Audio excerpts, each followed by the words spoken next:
बताइए जी, तैयार है आज आप क्लास के लिए?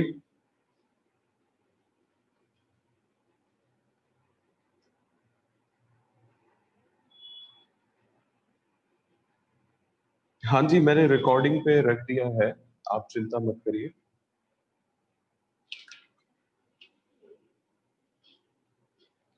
देखो बेटे, लास्ट क्लास में हमने क्या किया था, मैं एक बार जल्दी से आपको रिवाइंड करता हूं और फिर आगे बढ़ता हूं। मैंने आपको ये बता दिया था कि किस तरह से शेयर्स इशू किए जाते हैं जब भी कंपनी पब्लिक में जाती है।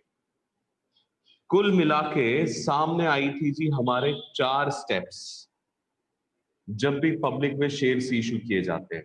सबसे पहले प्रोस्पेक्टस को इशू करना या फिर एडवर्टाइजमेंट। प्रोस्पेक्टस को जब हम इशू करते हैं, एडवर्टाइजमेंट करते हैं, तो बेसिकली ये हमारे खर्चे होते हैं, एक्सपेंसेस होते हैं। तो इसके लिए हमें एंट्री क्या करनी होती है? Share issue expenses account debit to bank account. इसके लिए बाकी एप्लीकेशन, अलॉटमेंट और कॉल, फर्स्ट और सेकंड कॉल, 4 किश्तों में जो हम पैसा मंगाते हैं, ये हर किश्त पे 2 एंट्रीज बनती है। एक एंट्री कैपिटल की होती है और एक एंट्री होती है जी आपकी बैंक की। बस एप्लीकेशन में हमेशा बैंक वाली एंट्री पहले आएगी और कैपिटल एंट्री बाद में। जबकि बाकी सभी इंस्टॉलमेंट्स में, मतलब अलॉटमेंट, फर्स्ट और सेकंड कॉल में, हमेशा आप ये पाएंगे कि कैपिटल की एंट्री पहले आती है और उसके बाद बैंक वाली एंट्री आती है। ओके, तो ये सारी चीजें हमने डिस्कस की थी और इसी पर बेस्ड मैंने आपको एक एग्जांपल भी कराया था। चलिए अब हम आगे बढ़ाते हैं जी अपनी चर्चा को। बेटे, आज मैं आपको ये बताने वाला हूं, नेक्स्ट जो हमारा इसमें टॉपिक है वो है कि हम किस तरीके से अपने शेयर्स को किन शर्तों पे इशू करते हैं मार्केट में। This is topic number 3, terms of issue of shares. Terms का मतलब होता है शर्तें। आप ऐसा समझ लीजिए, इस तरह से समझ लीजिए कि शेयर्स एक प्रोडक्ट है। अब देखिए, कोई भी प्रोडक्ट हुआ, वो बेचने वाला उसे अपनी ही शर्तों पे बेचता है। वो चाहे तो उसे महंगा बेचे, आपको खरीदना है तो आप खरीदिए, वरना रहने दीजिए। और अगर वो चाहे तो उसे सस्ता बेचे, जब उसकी जरूरत होगी तो वो उसे सस्ता भी बेच सकता है। तो एक प्रोडक्ट या फिर एक शेयर 3 तरीके से बिक सकता है। ध्यान से सुनिएगा, वो सस्ता बिक सकता है, वो महंगा बिक सकता है, और इसके अलावा वो उसी दाम पे बिक सकता है जिस दाम पे फेस वैल्यू होती है। तो हमारे सामने 3 सिचुएशंस आती है जब हम बात करते हैं कि किन शर्तों पे शेयर्स को बेचा जाएगा। उसकी 3 सिचुएशंस होती है। पहली सिचुएशन होती है कि हम शेयर्स को उसकी फेस वैल्यू पे बेच दें। इसे कहा जाता है सब sale issue of shares at par. आपने उतने पे ही बेच दिया जितनी उसकी फेस वैल्यू थी। हो सकता है कि आप उसे महंगा बेचें। जब कभी भी शेयर्स को महंगा बेचा जाता है तो मतलब हम फेस वैल्यू से ज्यादा कीमत डिमांड कर रहे हैं। तो बेटे जी, इसे कहा जाता है कि शेयर्स को इशू किया गया है प्रीमियम पे। अगर सेम फेस वैल्यू पे है तो इशू एट पार है। अगर फेस वैल्यू से ज्यादा पे इशू है तो इशू एट प्रीमियम है। और अगर मान लीजिए सस्ता होता है तो इसे कहा जाता है इशू एट डिस्काउंट। तो 3 तरीके से शेयर्स को इशू किया जाता है: सस्ता डिस्काउंट पे, महंगा प्रीमियम पे, और बराबरी पे फेस वैल्यू की तो इशू एट पार। हमारा जो कंपनीज एक्ट 2013 है वो ये कहता है कि कोई भी कंपनी अपने शेयर्स को डिस्काउंट पे इशू नहीं कर सकती है।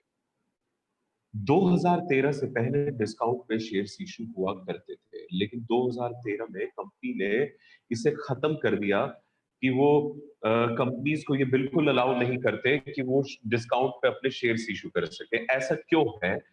देखिए कंपनी क्या करती थी, वो सस्ते अपने शेयर निकाल दिया करती थी, जिससे कि ज्यादा से ज्यादा लोग अट्रैक्ट हो जाए। इससे बचने के लिए ये किया गया है। समझ में आई बात आपको? तो देखिए, शेयर्स जो है वो सस्ते भी इशू हो सकते हैं, महंगे भी हो सकते हैं, लेकिन जो सस्ता इशू करना है उस पे कंपनीज एक्ट 2013 ने बैन लगा दिया। तो इसका मतलब अब हमारे सामने जो सिचुएशन है वो क्या है, terms of issue of shares को लेके, शेयर्स केवल दो ही सिचुएशन पे इशू किए जा सकते हैं, दो ही शर्तों पे, या तो at par, issue of share at par. Par का मतलब है बेटे फेस वैल्यू के बराबर ही इशू प्राइस है। 10 रुपए का आपका फेस वैल्यू है, आप अगर उसे 10 रुपए पे ही इशू कर देते तो इसे कहा जाता है इशू एट पार। दूसरा होता है कि आप प्रीमियम पे, मतलब आप महंगा, आप प्रॉफिट जनरेट कर रहे हैं शेयर्स को बेचने पे। इसमें इशू प्राइस हमेशा ज्यादा होता है, किससे? फेस वैल्यू से। ठीक है जी।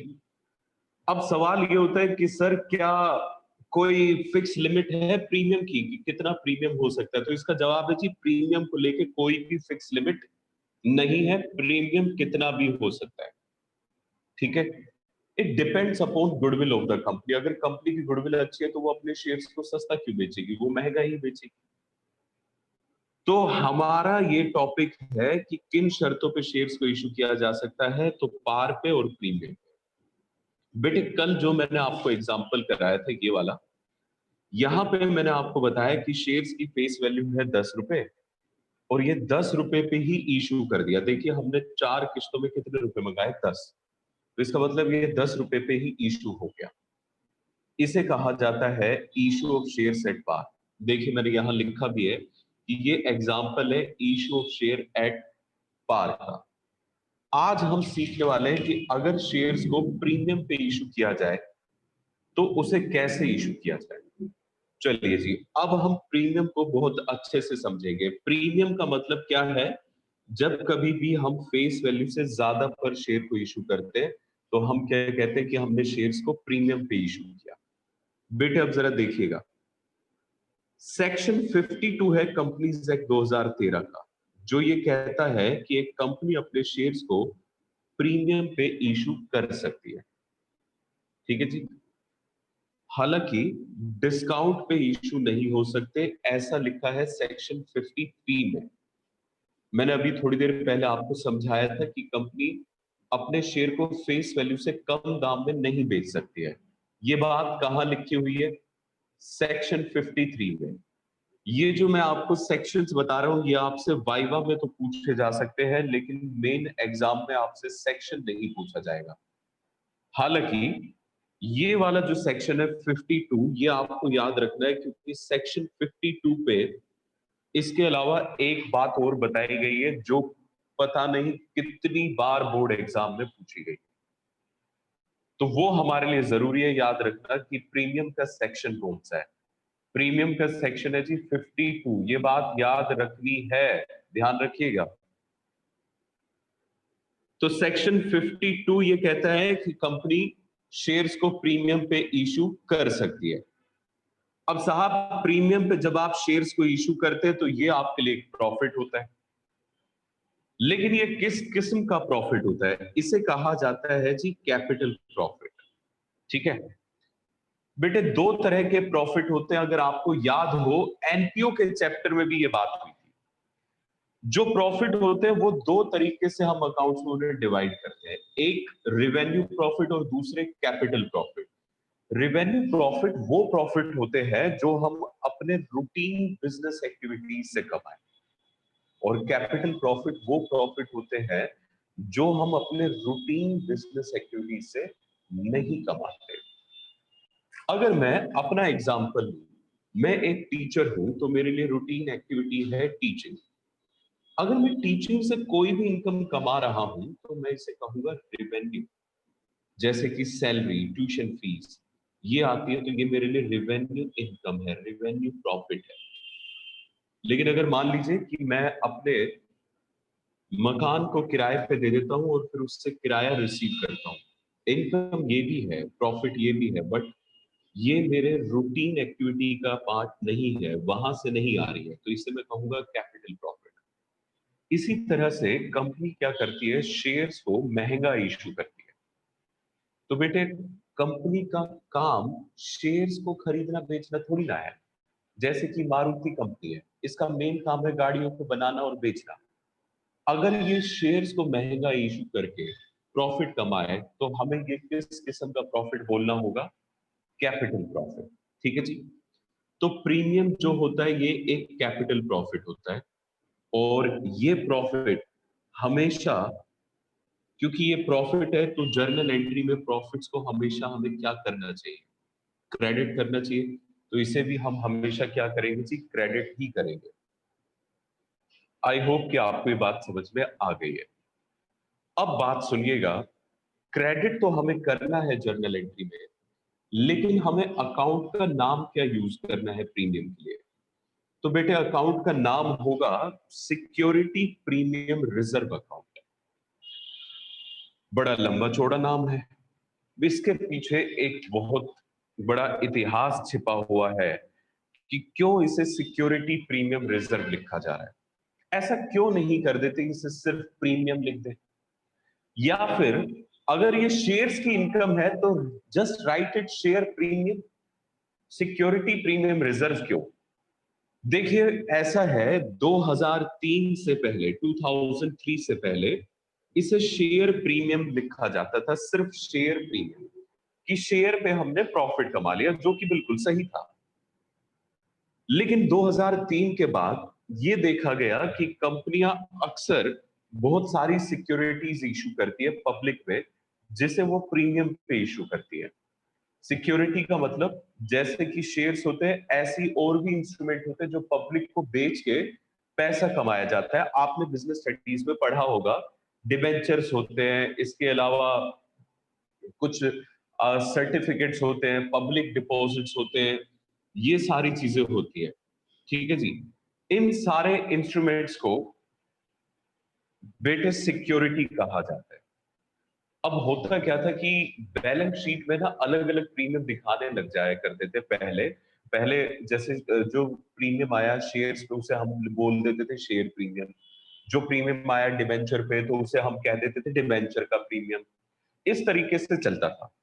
लेकिन ये हट गया 2003 के बाद, और 2003 के बाद इसे बोला जाने लगा सिक्योरिटी प्रीमियम, कि जी सारी सिक्योरिटी पे, मतलब हर तरह की सिक्योरिटी को जो हम प्रॉफिट पे इशू कर रहे हैं, उसका प्रीमियम है, उसका फायदा है। अब 2013 तक तो इसे यूज किया गया जी सिक्योरिटी प्रीमियम के तौर पे। लेकिन बेटे, 2013 में जब कंपनीज एक्ट आया, तो इसने बैलेंस शीट के अंदर उसे सिक्योरिटी प्रीमियम रिजर्व लिख दिया। अब क्योंकि बैलेंस शीट में ये सिक्योरिटी प्रीमियम रिजर्व लिखा जाने लगा, तो हमें वहां से अपनी अकाउंटिंग बदलनी पड़ी, और इसका नाम क्या रखना पड़ा? Security premium reserve account. तो ये इतिहास है सिक्योरिटी प्रीमियम का। समझे बात?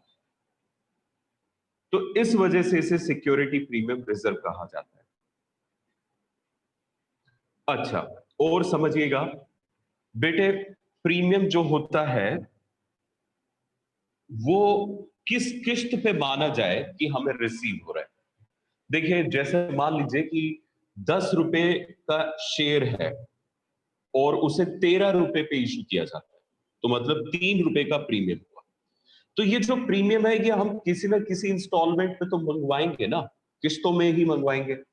जैसे हम 10 रुपए कैपिटल के कल यहाँ पे, देखिए जरा, हमने 10 रुपए किस्तों में मंगवाए। अब अगर मान लीजिए मैं यहाँ पे ऐड कर दूं कि बेटे 3 रुपए का प्रीमियम भी है, तो ये प्रीमियम भी तो मैं किसी न किसी इंस्टॉलमेंट पे मंगवाऊंगा।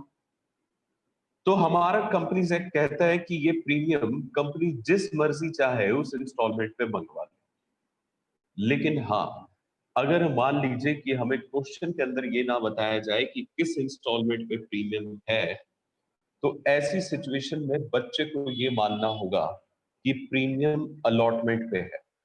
ऐसा कौन कहता है? सीबीएसई कह के चलता है जी। कि अगर कुछ भी ना बताया जाए तो आपको ये एज्यूम करना है कि प्रीमियम किस पर है, अलॉटमेंट पे होता है। तो देखिए यही बात मैंने यहां लिखवाई है कि premium is recorded on installment as given in question. जैसा कि क्वेश्चन बताएगा हम उसे उसी इंस्टॉलमेंट पे रिकॉर्ड कर देंगे। अगर क्वेश्चन कहता है कि प्रीमियम एप्लीकेशन पे, तो एप्लीकेशन पे प्रीमियम आएगा। और अगर क्वेश्चन कहता है कि प्रीमियम हमारा अलॉटमेंट पे है, तो अलॉटमेंट पे फर्स्ट कॉल पे है, फर्स्ट कॉल पे। जैसा क्वेश्चन कहता है वैसा करना है। लेकिन अगर मान लीजिए कि क्वेश्चन ये नहीं बताता कि किस इंस्टॉलमेंट पे प्रीमियम है, तो मेरे प्यारे प्यारे बच्चों, आप हमेशा प्रीमियम को किस पे एज्यूम करेंगे, अलॉटमेंट पे। ठीक है जी, ओके। आगे देखिए, प्रीमियम कभी भी बैंक वाली एंट्री में नहीं आएगा। प्रीमियम हमेशा शेयर कैपिटल वाली एंट्री में ही आएगा। और इसके पीछे लॉजिक है, वो मैं आपको क्वेश्चन के साथ बताऊंगा। तो ये सारी बातें आपको प्रीमियम के बारे में ध्यान रखनी है। सबसे पहले सेक्शन 52 प्रीमियम के ऊपर है, जो प्रीमियम पे शेयर्स को इशू करने की परमिशन देता है। डिस्काउंट पे हम शेयर्स को इशू नहीं कर सकते, सेक्शन 53 ये कहता है। प्रीमियम हमारे लिए कैपिटल प्रॉफिट होता है, इस वजह से जर्नल एंट्री में हमेशा क्रेडिट होगा। प्रीमियम आप जो रिकॉर्ड करेंगे वो सिक्योरिटी प्रीमियम रिजर्व अकाउंट के नाम से करेंगे। और प्रीमियम किसी भी किस्त पे हो सकता है, लेकिन अगर क्वेश्चन कुछ भी ना कहे तो प्रीमियम को हमेशा अलॉटमेंट पे ही मानिएगा।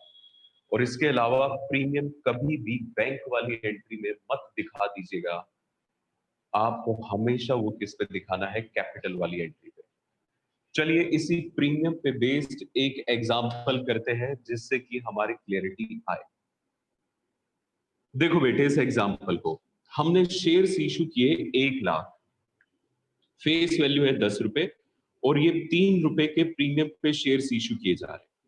इसका मतलब ये है कि कुल मिला मिला के मुझे एक शेयर पे, अब पता है कितना वसूल होना चाहिए पैसा, 13 रुपए। 10 रुपए कैपिटल के और 3 रुपए प्रीमियम के। अब पैसा कैसे आ रहा है जी, सिर्फ 3 किस्तों में आ रहा है। सर ये तो गलत है, 3 किस्तें? आपने तो कहा था कि हमेशा 4 होंगी, सेकंड कॉल भी होगी। नहीं बेटे, अगर आप ऐसा सोच रहे हैं तो मैं आपको याद दिला दूं कि मैंने आपको ये बताया था कि कॉल कितनी भी हो सकती है, लेकिन आपके क्वेश्चंस में ज्यादा से ज्यादा 2 कॉल्स मिलेंगी, लेकिन उससे कम हो सकती है। तो देखिए पैसा 13 रुपए कैसे रिसीव हो रहा है, 6 रुपए एप्लीकेशन पे, 5 रुपए अलॉटमेंट पे, 2 रुपए फर्स्ट कॉल पे, तो कुल मिला के 13 हो गए। और क्वेश्चन ने ये बता दिया है कि प्रीमियम अलॉटमेंट पे है। और अगर मान लीजिए ना भी बताता क्वेश्चन, तो भी प्रीमियम आप किस पे मानते, अलॉटमेंट पे। तो यहां पे वही माना गया है। तो इसका मतलब अगर 3 रुपए का प्रीमियम है 5 रुपए में, तो बेटे ये पता है किस तरह से डिवीजन होगा 5 रुपए का। अलॉटमेंट 5 रुपए की है, लेकिन इसमें 2 चीजें छिपी हुई है। 3 रुपए का तो प्रीमियम है और 2 रुपए की कैपिटल है, ये ध्यान रखिएगा। इसमें 3 रुपए का प्रीमियम है और 2 रुपए की कैपिटल है। तो जिस किसी भी इंस्टॉलमेंट पे प्रीमियम होगा, तो हम हमेशा ब्रैकेट में पता है क्या कर देंगे, उसे 2+3 कर देंगे। ये हमारी जर्नल एंट्री में काम आएगा। मतलब 5 रुपए की अलॉटमेंट है, 2 रुपए की कैपिटल और 3 रुपए का प्रीमियम है। ओके। अब क्वेश्चन कहता है जी सारे के सारे शेयर सब्सक्राइब हो गए, इसका मतलब सब्सक्रिप्शन एट पार हुआ है। जर्नल एंट्रीज बनाइए। तो बेटे जर्नल एंट्रीज बड़ी आसान है। 2 एंट्री एप्लीकेशन की है, 2 एंट्री अलॉटमेंट की और 2 एंट्री फर्स्ट कॉल की है, बस उसी हिसाब से चलना है। लेकिन इसमें यह ध्यान रखना है कि अलॉटमेंट पे प्रीमियम आएगा, इस बात का ध्यान रखना है हमें। ठीक है, चलिए अब एंट्री बनाते हैं। सबसे पहले एप्लीकेशन की एंट्री है। तो एप्लीकेशन पे क्या होता है जी, पहले पैसा मिलता है, तो उसके लिए एंट्री क्या बनेगी, bank account debit to share application. Investor हमें पैसा एडवांस में दे जाता है, तो कितना पैसा देकर जाएगा, 1 लाख शेयर्स पे 6 रुपए के हिसाब से 6 लाख रुपए। तो देखिए हो क्या रहा है ये जो शेयर एप्लीकेशन है ये किसको रिप्रेजेंट कर रहा है?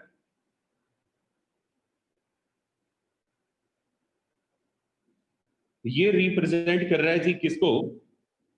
शेयर एप्लीकेशन शेयर होल्डर को। तो उसने हमें 6 लाख रुपए एडवांस में, फिर 30 दिन के इंतजार के बाद, 30 दिन के इंतजार के बाद शेयर एप्लीकेशन डेबिट मतलब share holder debit to share capital 6 lakh रुपए दे दिए जाते हैं। ठीक है बेटा, एप्लीकेशन की एंट्री नॉर्मल थी, हो गई। अब जरा देखिएगा अलॉटमेंट। अलॉटमेंट पे प्रीमियम है। तो बेटे अब मैं जब अलॉटमेंट की चिट्ठी भेजूंगा तो जानते हैं मैं उससे कितने रुपए मांगूंगा? 5 रुपए। और उसे ये बताऊंगा कि ये 5 रुपए मैं आपसे क्यों मांग रहा हूं, क्योंकि 2 रुपए कैपिटल के हैं और 3 रुपए प्रीमियम के हैं। तो देखिए एंट्री क्या बनेगी। एंट्री इस तरीके से बनेगी, share allotment account debit 1 lakh multiply by 5 कितना हो जाएगा? 5 लाख। ठीक है जी। ये हमने क्या करा है, अलॉटमेंट को डेबिट करके मैंने डेटर बना दिया है अपने शेयर होल्डर को 5 लाख से। अब मैं उसे बताऊंगा भी तो सही, भैया 5 लाख के डेटर क्यों बने तुम? क्योंकि 2 लाख रुपए की आपको कैपिटल देनी है और 3 लाख रुपए का आपको प्रीमियम देना है। तो एंट्री क्या बनेगी? Share allotment account debit 5 lakh, 1 lakh को 5 से मल्टीप्लाई करना है अलॉटमेंट के अमाउंट से, to share capital account 1 lakh को 2 से मल्टीप्लाई करना है कैपिटल के अमाउंट से, और to security premium reserve account 1 lakh को 3 से मल्टीप्लाई करना है जी प्रीमियम के अमाउंट से। ये इस वजह से मैंने यहां पे कहा था कि आप ये डिवीजन यहां पे कर लेंगे, क्योंकि जर्नल एंट्री में हमें इसकी जरूरत पड़ती है। तो अब कितने रुपए की चिट्ठी गई? 5 लाख की। अब शेयर होल्डर हमें 5 लाख रुपए दे देगा, तो bank account debit to share allotment account 5 lakh रुपए। असल में अलॉटमेंट के पीछे कौन छिपा हुआ है? Share holder. तो ये एंट्री होगी जी। फिर बेटे फर्स्ट कॉल, क्योंकि इसमें फर्स्ट ही फाइनल कॉल है, तो देखिए जरा क्या एंट्री करेंगे। Share first and final call account debit to share capital 1 lakh को मल्टीप्लाई करेंगे 2 से, तो ये कितना हो जाएगा जी? 2 लाख रुपए।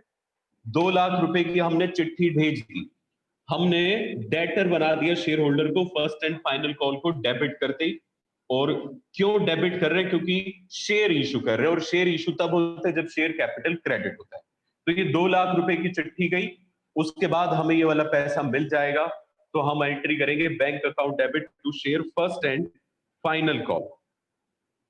ठीक है जी, ये होती है एंट्री। बताइए बेटे, क्या आपको ये क्वेश्चन समझ में आया है? बोलिए जल्दी से।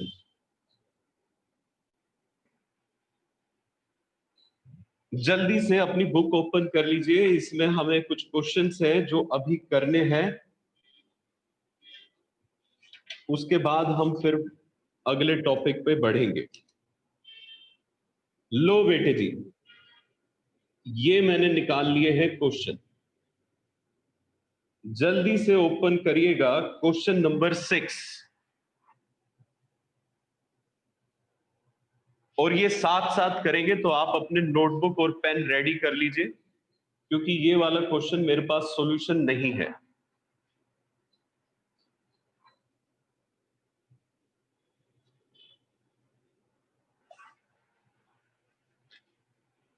ये बेटे बिल्कुल वैसा क्वेश्चन है जैसा अभी हमने सीखा। ठीक है, प्रीमियम वाला क्वेश्चन है। लो पहले मैं इस क्वेश्चन को रीड करता हूं, ध्यान से देखना। जेड लिमिटेड एक कंपनी है which was registered with an authorise capital of ₹60 lakhs। Z limited की ऑथोराइज कैपिटल 60 लाख रुपए बताई गई है। 60,000 इक्विटी शेयर्स ऑफ ₹100 ईच। कहता जी ये जो 60 लाख रुपए की कैपिटल है, ये हमने डिवाइड करी 60,000 शेयर्स में, 100 रुपीज का एक शेयर होगा। ये जो पहली लाइन आप देख रहे हैं, इस इंफॉर्मेशन का मतलब समझिएगा। यहां पे हमें बताई गई है ऑथोराइज्ड कैपिटल।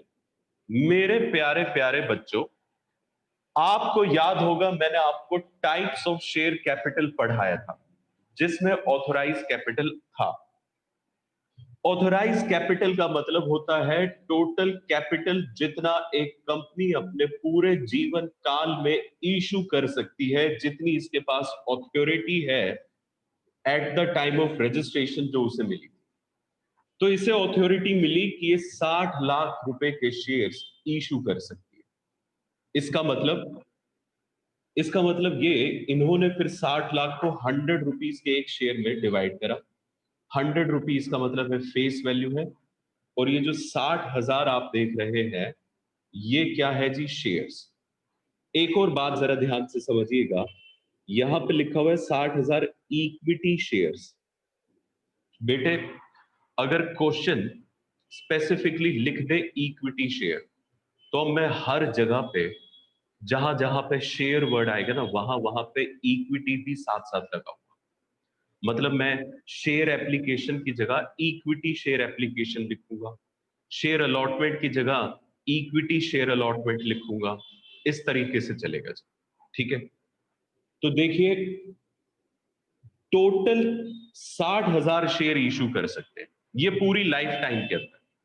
बेटे हमें ऑथोराइज कैपिटल का कुछ भी नहीं करना होता है।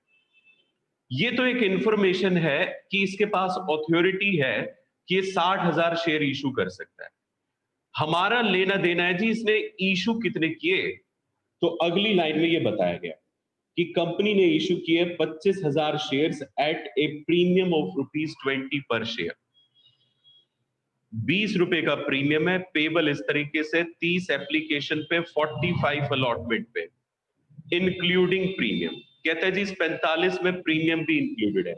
इसका मतलब इस 45 में 20 रुपए का प्रीमियम है, तो 15 रुपए की कैपिटल है। तो ये है जी 15 प्लस 20। ठीक है, 20 रुपए फर्स्ट कॉल पे है और 25 रुपए सेकंड एंड फाइनल कॉल पे मंगवाए जाएंगे। आगे बताया जाता है कि सारे के सारे शेयर सब्सक्राइब किए गए, मतलब हमने जितने इशू किए उतने सब्सक्राइब हो गए। And all money was duly receive, पूरा पैसा मिल गया। शेयर इशू एक्सपेंसेस है, वो है 40,000 के, which were fully written off against security premium. अब इसमें एक ये भी एक नई लाइन है जो मुझे आपको समझानी। ओके, तो जो क्वेश्चन है मैं इसे लिख लेता हूं अंडरस्टैंडिंग के लिए, और फिर आपके सामने इसे सॉल्व करता हूं। आप सभी बच्चे अपनी नोटबुक रेडी कर लीजिए और साथ साथ इसे सॉल्व कीजिएगा। आप सभी से हाथ जोड़ के मेरी ये विनती है, आलस को छोड़िए। अगर सीखना है तो फुर्ती लेकर आनी पड़ेगी, सुस्ती को छोड़ना पड़ेगा जी अगर आपको कुछ सीखना है तो। Question number 6 solution. बेटे देखो जरा क्वेश्चन कहता क्या है, मैं एक समरी बना देता हूं क्वेश्चन की। यहां पे क्वेश्चन बोल रहा है कि हमने शेयर्स इशू किए हैं।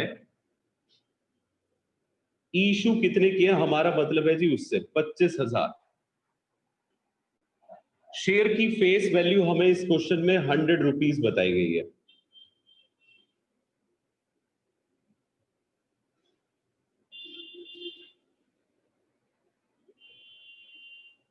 और प्रीमियम पे शेयर को इशू किया गया है 20 रुपए। ठीक है, चलिए अब इसके बाद देखिए पैसा हमें किस किस तरीके से मिल रहा है। एप्लीकेशन है, अलॉटमेंट है, फर्स्ट कॉल है और सेकंड कॉल है। इस तरीके से हमें पैसा मिल रहा है। 30 रुपए एप्लीकेशन पे, 45 रुपए अलॉटमेंट पे। ये जो 45 रुपए है इसमें 20 रुपए का प्रीमियम है। तो बेटे जी इसका मतलब ये हुआ कि 15 रुपए की इसमें कैपिटल है और 20 रुपए का इसमें प्रीमियम है। सॉरी, 25 रुपए की कैपिटल है। ठीक है, फर्स्ट कॉल पे 20 रुपए है और सेकंड एंड फाइनल कॉल पे 25 रुपए। अब जानते हैं हमें टोटल पता है कितने रुपए मिलने चाहिए? 120, 120 रुपए। तो आप जरा ऐड करके देखिए, इसका टोटल 120 बन रहा है यानी बिल्कुल बन रहा है जी, टोटल 120। और इसके अलावा एक और इंफॉर्मेशन है कि इसमें शेयर इशू एक्सपेंसेस भी गिवन है। शेयर इशू एक्सपेंसेस हमें बताए गए 40,000 रुपए, और इस 40,000 रुपए के बारे में एक इंफॉर्मेशन भी है कि इसे राइट ऑफ करना है। ठीक है,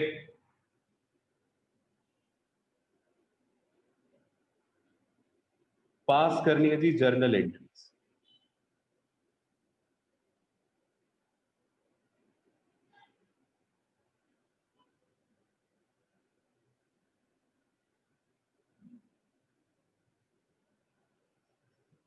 चलिए अब जरा देखिएगा, यहां से अब हमारा सॉल्यूशन स्टार्ट होता है। ये तो मैंने आपके सामने सिर्फ क्वेश्चन रखा है। बेटे बताओ जरा, 25,000 शेयर्स को इशू कर रहे हो 30 रुपए के हिसाब से, तो पहली एंट्री बनेगी बैंक अकाउंट डेबिट।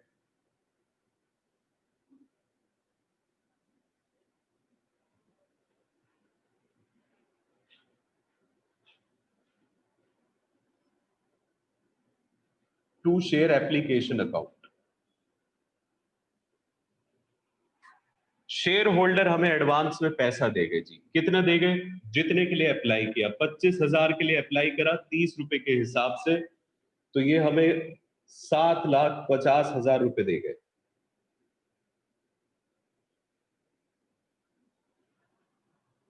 फिर नेक्स्ट,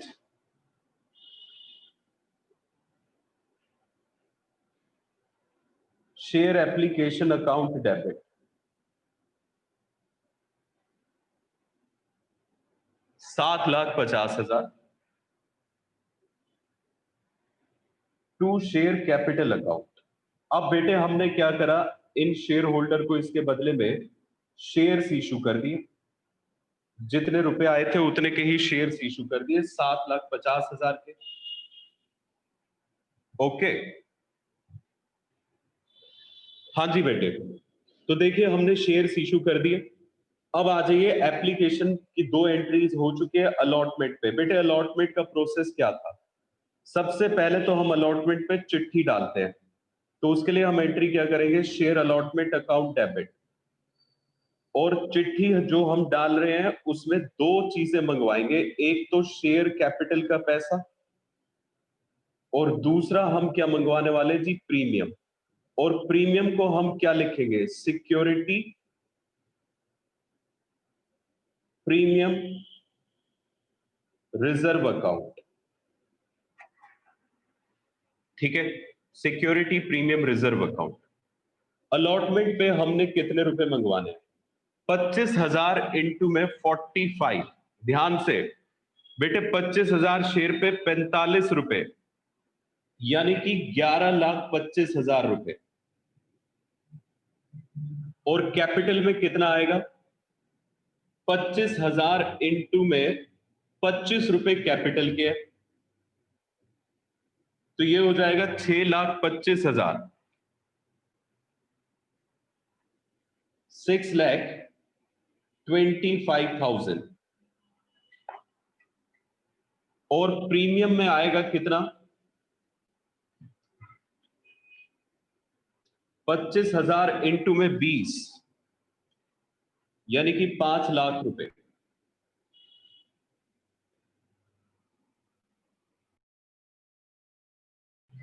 हाँ जी बेटे, चिट्ठी डाल दी गई है अलॉटमेंट की, तो अब इसके बाद बेटे जी अलॉटमेंट का पैसा हमें मिलेगा, तो इसके लिए हम एंट्री करेंगे बैंक अकाउंट डेबिट।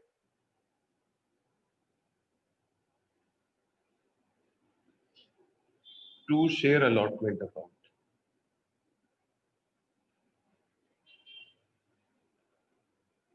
11,25,000। ठीक है, लो बेटे जी अलॉटमेंट हो गया। अब इसके बाद फर्स्ट कॉल की चिट्ठी भेजनी है, तो उसके लिए एंट्री क्या बनेगी, share first call account debit. To share capital account.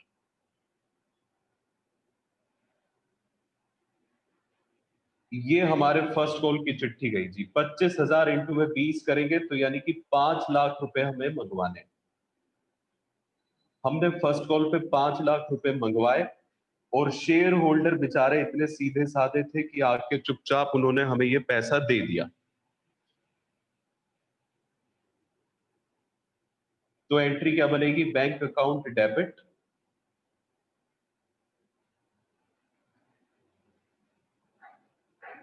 To share first call account.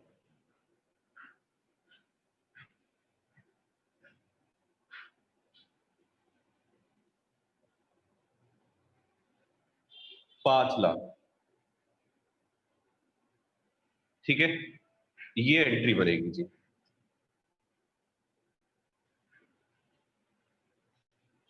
हाँ जी हाँ, वंशिका आप बिल्कुल सही कह रहे हैं। हमें हर जगह पे वैसे इक्विटी शेयर लगाना था, वो बेटे मेरे दिमाग से उतर गया। ये देखिए हर जगह पे इक्विटी शेयर लगाना जरूरी था इसमें, जैसे equity share allotment, equity share capital, हर जगह पे। अब चलिए, अब ये वाला क्वेश्चन मैं नहीं लगा पाया तो अब बीच में इसे चेंज नहीं करते हैं। आगे कोई क्वेश्चन आएगा तो उस वक्त पे ध्यान रखेंगे। अब सेकंड एंड फाइनल कॉल की चिट्ठी डालिए।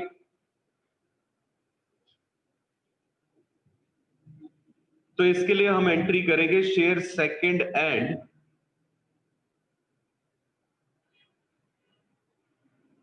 Final call account debit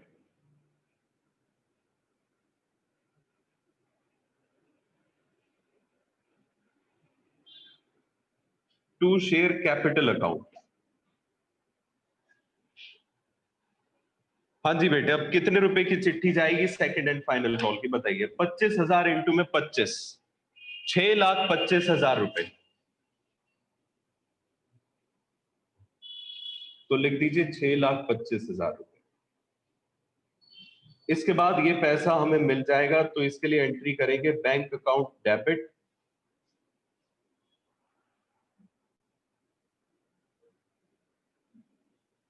to share second and final call account.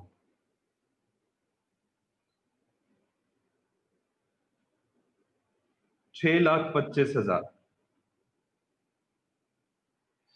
ठीक है। लो बेटे जी, सारी किस्तों का पैसा आ गया है। अब बचा है तो क्या? Share issue expense. उसकी एंट्री तो आपको बहुत आसान है आना। बताइए एंट्री क्या होती है? Share issue expense account debit to bank account.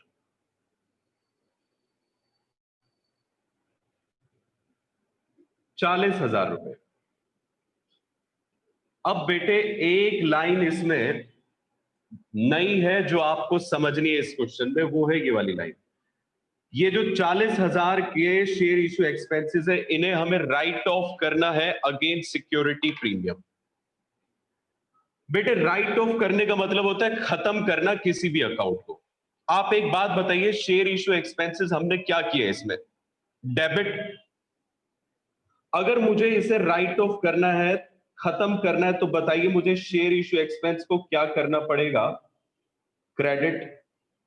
तो शेयर इशू एक्सपेंस को मुझे यहां पे क्रेडिट करना पड़ेगा जी। ये हो गया राइट ऑफ 40,000 से। अब मेरे प्यारे बच्चों, बात जरा ध्यान से सुनिए। उसने किसके अगेंस्ट राइट ऑफ करने के लिए कहा है? प्रीमियम। तो बेटे असल में हो क्या रहा है, पहले एक बार यहां प्रीमियम लिख लीजिए, फिर मैं आपको समझाता हूं ये एंट्री हुई क्या है। Security premium reserve account debit 40,000। Okay, अब समझिए जरा हमने ये राइट ऑफ कैसे करा। देखो राइट ऑफ करने का एक रट्टे मार तरीका क्या है कि भैया राइट ऑफ करने के लिए इस अकाउंट को खत्म करना है, तो इसे कर दिया क्रेडिट, तो ये हो गया खत्म। और किसके अगेंस्ट करना था वो इस क्वेश्चन ने बता दिया, तो उस अकाउंट को डेबिट कर दो जिसके अगेंस्ट हमें से राइट ऑफ करना है। ये तो है रट्टे मार तरीका। एंट्री आ जाएगी आपको। लेकिन क्या है इसके पीछे राज, तो वो जरा ध्यान से समझिए बेटे। सिक्योरिटी प्रीमियम एक कैपिटल प्रॉफिट है और शेयर इशू एक्सपेंस एक कैपिटल एक्सपेंस है। तो हमारे जितने भी कैपिटल एक्सपेंसेस होते हैं, हम उन्हें कभी भी पी एंड एल अकाउंट में नहीं लेके जाते। वो राइट ऑफ होते हैं, खत्म किए जा सकते केवल कैपिटल प्रॉफिट से। इसी वजह से क्वेश्चन ने ये कहा है कि आप इसे राइट ऑफ कर दीजिए सिक्योरिटी प्रीमियम के अगेंस्ट। बस इतनी सी बात है।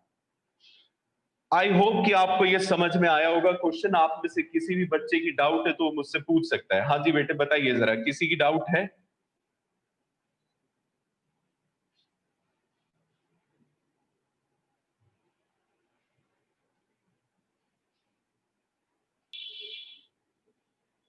आपको अभी करना है क्वेश्चन नंबर 5 और आप मुझे इसकी पिक्चर सेंड कर दीजिएगा। बाकी मैंने ये क्लास रिकॉर्ड की हुई है, अगर आपको बाद में भी चाहिए हो तो आप मुझसे ले सकते हैं, ठीक है? हाँ जी, मैं वीडियो सेंड कर दूंगा। ओके बाय, एंड प्लीज ये जल्दी से मुझे फॉरवर्ड करिएगा।